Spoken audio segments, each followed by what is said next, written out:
Le 17 janvier dernier, à l'aube, O'Neill, Lilo, Zébriste, Bébé, Bouana, Samuel et Didier ont été arrêtés par le RAID et le GIGN suite aux exactions et violences commises entre novembre et décembre 2021 en Guadeloupe, en marge des manifestations sociales anti-obligation vaccinale dont nous vous avons longuement parlé aux médias. Les 7 hommes, appelés les grands frères, ont été placés en garde à vue durant 4 jours, à l'issue de laquelle ils ont été mis en examen pour association de malfaiteurs en vue de commettre crimes et délits en bande organisée et extorsion de fonds à l'encontre d'élus locaux et de responsables ou propriétaires de grandes enseignes commerciales. Placés en détention provisoire, leurs avocats avaient plaidé la nullité et réclamé leur remise en liberté, des demandes qui ont été rejetées par la chambre d'instruction de la cour d'appel de Basse-Terre le 4 février dernier. Les grands frères sont toujours en détention provisoire. Leur famille dénonce des dossiers vides face à de lourdes accusations et des conditions de détention indignes. Elles ont lancé un appel pour obtenir vérité et justice. On fait le point sur l'affaire des grands frères avec Karine Duménil. Elle est la sœur de Frédéric Duménil, dit Bouana. Son avocate exige la fin de la mise à l'isolement et des conditions d'incarcération dignes. Ce référé liberté avait vocation de dénoncer la situation de Bouana, qui est attentatoire à ses droits, c'est-à-dire que la plupart de ses libertés fondamentales n'étaient pas respectées puisqu'il était détenu au sein d'un centre réservé aux personnes malades mentales, alors que lui ne l'était pas. Donc, c'était comme une torture psychologique. L'idée, c'était de le casser psychologiquement. Et en plus, on l'avait mis dans une aile réservée aux personnes contaminées par le Covid, ce qui fait que, pareil, ça le mettait dans une situation psychologique particulière. Donc, nous avons voulu dénoncer cette situation pour qu'il sorte du SMPR, du centre pénitentiaire de Bémao. Et dès lors que nous avons déposé cette requête, l'administration pénitentiaire a, bien sûr, forcément reconnu qu'il y avait un problème, que la situation de Bouana n'était pas celle qui devait être en fonction de la loi, et donc ils l'ont mis directement à l'isolement. Donc la difficulté là, c'est que cette mise à l'isolement, elle aussi, elle est attentatoire aux droits de Bouana, puisque la procédure n'a pas été respectée. Les raisons invoquées pour cette mise à l'isolement ces raisons ne sont absolument pas justifiées ni justifiables. Et donc là, c'est un bras de fer qui est généré par l'administration pénitentiaire au sujet de la situation de Bouana, parce que visiblement, ils ne veulent pas respecter les droits de Bouana. Bonjour Karine, merci d'avoir accepté notre invitation. Bonjour. Avant toute chose, on aimerait en savoir plus sur l'état de santé de votre frère. Comment va-t-il ? Frédéric va pas beaucoup mieux, on va dire, parce que on passe de choc émotionnel en choc émotionnel. On essaye d'équilibrer les choses. Il y a des jours où ça va mieux, il y a des jours où ça va moins bien. Mais c'est surtout la pression psychologique qui fait que son état de santé se dégrade. Donc voilà, on essaye de chercher un équilibre sur cette situation, en espérant que le cauchemar soit bientôt terminé. L'avocat donc avait demandé la fin de la mise à l'isolement. Est-ce que ça a été obtenu depuis ? Depuis qu'il a été transféré, parce qu'il faut savoir que 4 d'entre eux ont été transférés en France métropolitaine. Donc c'est O'Neill, mon frère Bouana, Didier et Lilo. Donc depuis qu'il est arrivé, ils ont cessé l'isolement, mais la pression psychologique reste la même. Et qu'ils ont été transférés en France hexagonale, c'est ce que vous dites ? Exactement. Pour quelle raison ? On ne sait pas. On n'a aucun retour clair. Tout est très opaque dans cette affaire. Didier a été transféré en premier. Ils ont été transférés dans des conditions exécrables, sans vêtements chauds, sans manteau, sans chaussettes. Lilo, lui, est parti avec des claquettes aux pieds. Moi, mon frère, on avait anticipé le coup parce que Didier est parti. O'Neill est parti en premier aussi. On s'était dit, on ne sait pas quand est-ce que ça peut arriver. On avait déposé des vêtements chauds à la prison et on l'a fait partir sans vêtements chauds. Ça a été un traumatisme pour lui parce que ce jour-là, il devait voir sa femme. Et à l'heure de la visite, on lui dit, on vous transfère, vous ne la verrez pas. Ce sont des conditions de transfert qui sont quasi inhumaines et des conditions de détention aussi pour mon frère qui ont été quasi inhumaines puisqu'il est resté quasiment 64 jours au SMPR, donc au service psychiatrique de la prison, parce qu'on a voulu le rendre fou alors qu'il ne l'était pas. Donc imaginez-vous 62 jours dans un service de psychiatrie alors que vous n'avez aucun problème psychiatrique. Donc c'est 62 jours sans dormir. Voilà. Et aucun contact avec la famille. c'est bien ça? Aucun contact avec la famille. Même les courriers qu'on envoie, les courriers prennent 2 mois avant d'arriver, quoi. Voilà. Les accusations sont lourdes, hein, on le disait, association de malfaiteurs en vue de commettre crimes et délits en bande organisée, extorsion de fonds. Pourtant, les grands frères, hein, sont des travailleurs sociaux, sont des responsables associatifs. Ce sont des personnes qui sont parfaitement insérées socialement. Mais le procureur de la République, le préfet, même la presse mainstream, les dépeignent comme étant des gangsters et même appartenant à des réseaux mafieux. Comment vous l'expliquez? Moi, je ne comprends pas. Moi, j'ai l'impression d'être dans une vendetta, en fait, puisque il faut bien regarder la presse locale depuis le 17 janvier, depuis qu'ils ont été mis en garde à vue, ces travailleurs sociaux, donc O'Neill, Lillo et les autres, Zebrist aussi. Depuis le 17 janvier, la violence n'a fait que s'accroître en Guadeloupe. Il y a eu des morts par arme à feu, il y a eu des braquages, alors que dans certaines zones, ça faisait 10 ou 15 ans qu'il n'y avait plus de violence, plus de cambriolage, plus de tout ça. Moi, je ne comprends pas ce qui se passe. Moi, mon frère siège à la commission de prévention de la délinquance depuis près de 10 ans. Il a des autorisations pour entrer en prison pour réinsérer des prisonniers. Il est animateur de Psychabox en prison. Donc, il travaille avec des psychosociologues. Il a formé des médiateurs sociaux, des assistantes sociales. Il est fonctionnaire, mon frère. Et ce que je ne comprends pas, c'est que pour entrer en prison ou pour visiter des prisonniers et pour siéger à la commission de prévention de la délinquance, il y a une enquête de moralité qui est faite sur vous. Donc, je ne comprends pas comment, du jour au lendemain, mon frère passe de médiateur social. Il a reçu un prix de l'État à l'époque pour son travail de réinsertion. Il réinsérait jusqu'à 500 jeunes par an. Donc, je ne comprends pas. Aujourd'hui, il y a une volonté de le dépeindre comme un chef de gang pour salir sa réputation. Et pareil pour les autres. O'Neill, lui, qui était plus sur la région de Pointe-à-Pitre, qui calmait les jeunes sur la région de Pointe-à-Pitre, lui est comptable de profession. Pareil, il y a une réunion qui a été filmée aussi avec les élus, pour reprendre le contexte. Il y a une réunion qui a été filmée avec les élus début janvier, où on voit O'Neill en tant que comptable qui explique à Olivier Servat, député ex-République En Marche, pour le coup, et Harry Chalus, président de région. Au cours de cette réunion qui a été filmée, qui a été diffusée sur les réseaux sociaux, on voit O'Neill qui explique que le plan jeunesse qu'il voulait mettre en place pour calmer les jeunes qui se révoltaient dans la rue, qu'il fallait bien faire attention aux différentes lignes budgétaires associées à ce plan et de ne pas déshabiller Pierre pour appuyer Paul. Donc, on voit la compétence du comptable au cours de cette réunion. Donc, sincèrement, c'est une vendetta. Moi, je le dis clairement, c'est une vendetta, une façon de se venger. Est-ce que c'est l'État qui veut se venger? Est-ce que c'est les élus? On ne sait pas trop. Mais il y a une vraie volonté de nuire. Et nous aussi, les familles, pour moi, ça c'est mon avis personnel, les transferts ont été faits parce qu'on nous reproche de trop nous exprimer dans la presse. Donc, s'agissant des accusations de violence qui ont conduit le procureur de la République à engager des poursuites et aujourd'hui à mettre en examen les grands frères et à les placer en détention provisoire, il s'est quand même basé sur des indices graves et concordants. Enfin, le juge d'instruction a dû se baser sur des indices graves et concordants. Lesquels sont-ils? On parle de conversations en créole qui incriminent ces grands frères. Vous pouvez nous en dire plus? Alors justement, c'est tout le problème de ces écoutes et de ces conversations en créole qui ont été traduites à charge et on n'a pas tenu compte de l'aspect culturel du créole, en fait. C'est comme si il y a des écoutes en Corse, les Corses échangent dans leur langue régionale et puis on dit qu'on traduit comme on veut. Là, il y a des écoutes, par exemple, au cours desquelles mon frère, dans la rue, les gens s'appellent... et pas que dans la rue, mon soldat, mon frère, etc.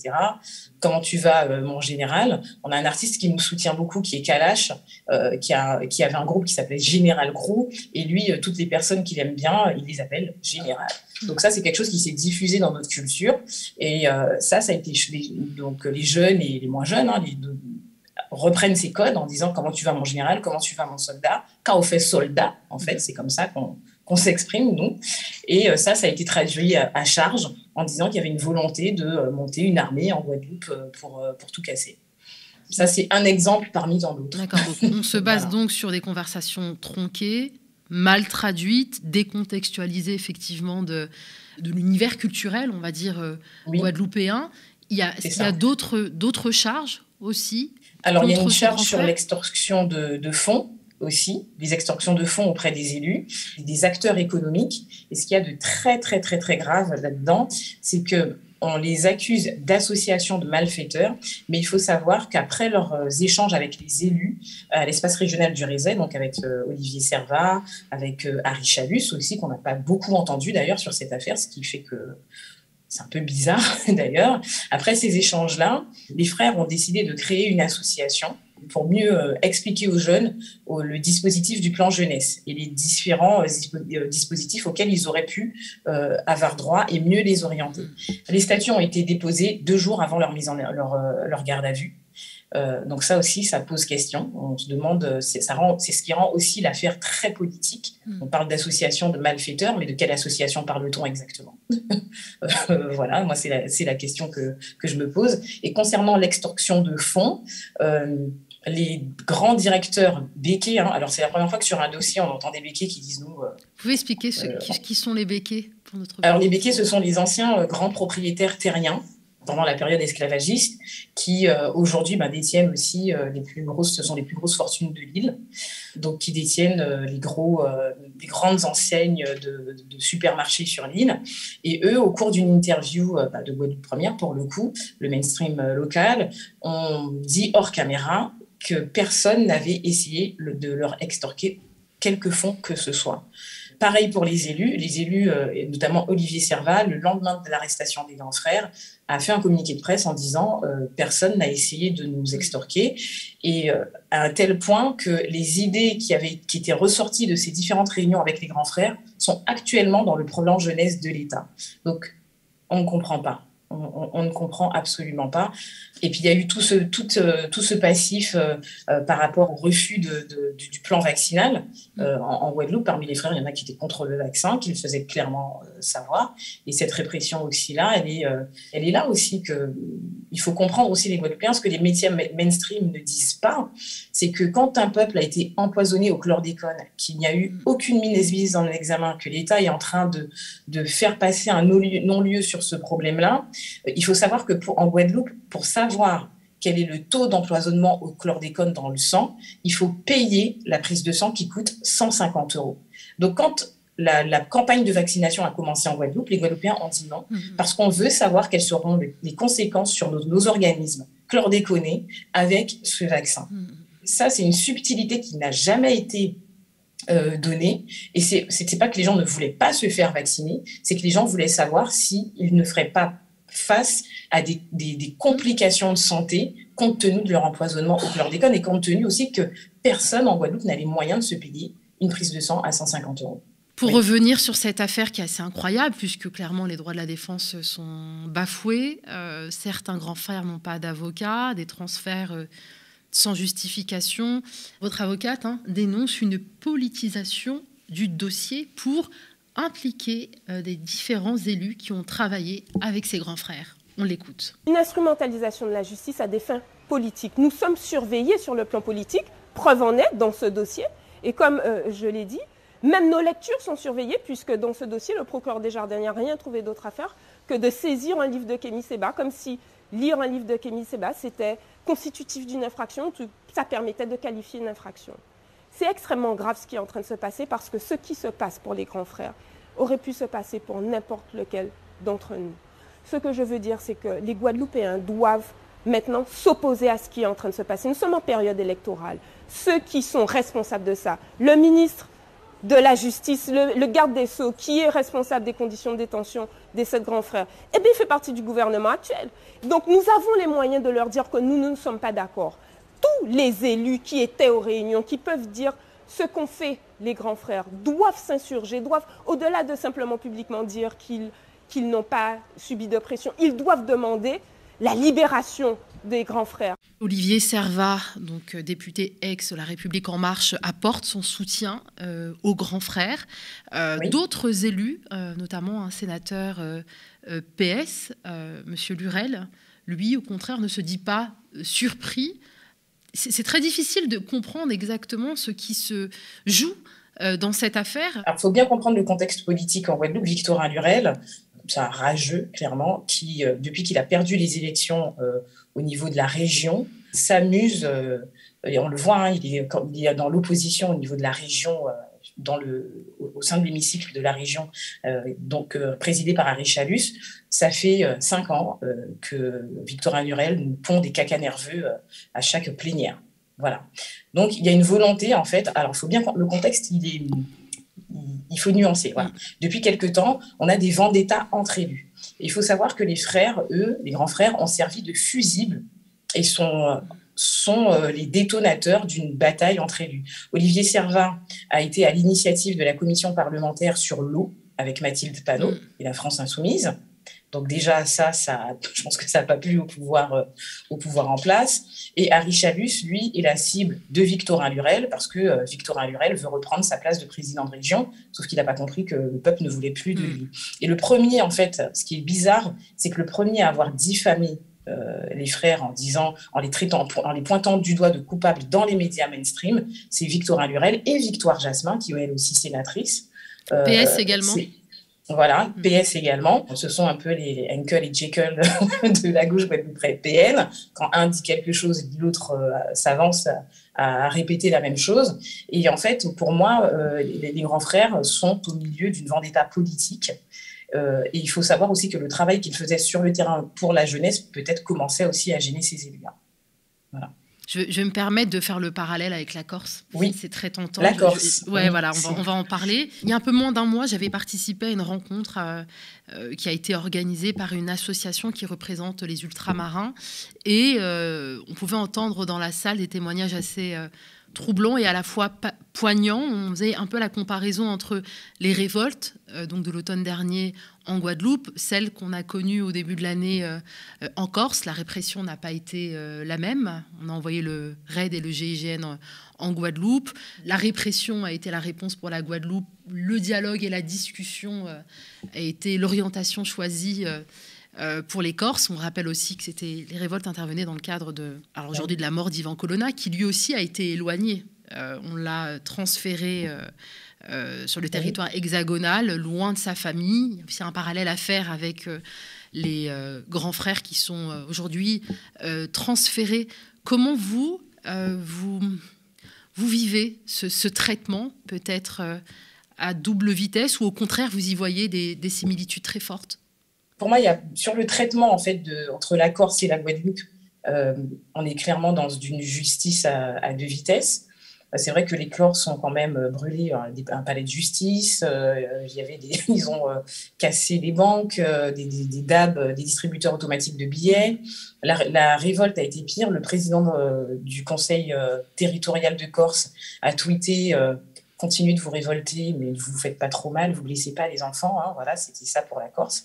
Moi, je ne remets pas en cause le pourquoi de la révolte corse. Hein. Chacun se révolte selon son histoire et son ressenti. Je ne vis pas en Corse. Mais c'est vrai que le traitement, pour nous, a été beaucoup plus violent parce qu'il faut savoir qu'avant l'arrestation des grands frères, plusieurs jeunes se sont fait arrêter gratuitement. Et du coup, le procureur a dû les relâcher parce qu'il n'y avait pas de preuves.